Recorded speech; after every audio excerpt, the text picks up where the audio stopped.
Governor, you know, they voted to defund, then delay, and now they just said no special treatment. If we have an employer mandate, we have an individual mandate exemption.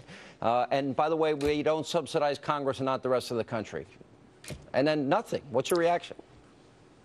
Well, this is quite unfortunate, of course, and I hope that red state Democrats will be held to account as they're up for re-election. I can think of 3 right now who had even recognized recently Obamacare's fatal flaws, and yet they still had to go along like a bunch of sheep following Harry Reid with this partisan vote. Quite unfortunate.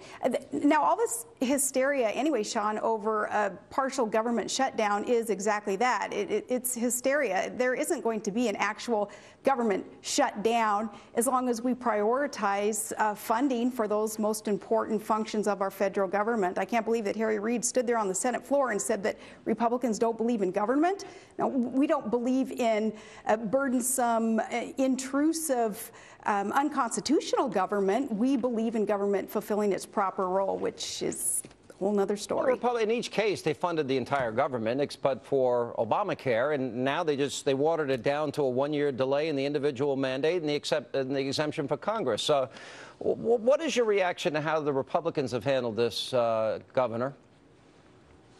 Well, I think Republicans are kind of missing an opportunity here to explain not only more of the fatal, devastating flaws in Obamacare, which this policy, this new program, will decimate our middle class because it's going to make our workforce now a part-time workforce instead of full-time workforce that would require employers to provide health care coverage. So that we're missing an opportunity to help educate people more and more about what Obamacare really is entailing. But also we're missing the boat here on, again, the hysteria of a government shutdown. Remember what happened in the mid-90s with a government shutdown?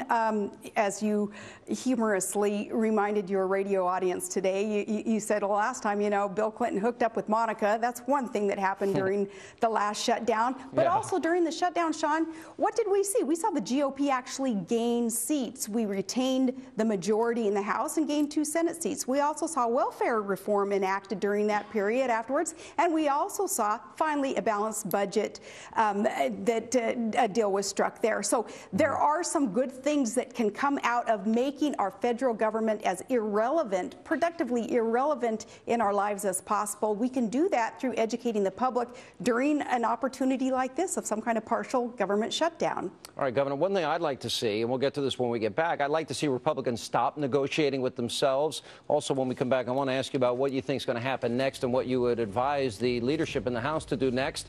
As I understand it, as of this moment, we just got word that the Republicans are huddling in Speaker Boehner's office. What's going on, we don't know yet.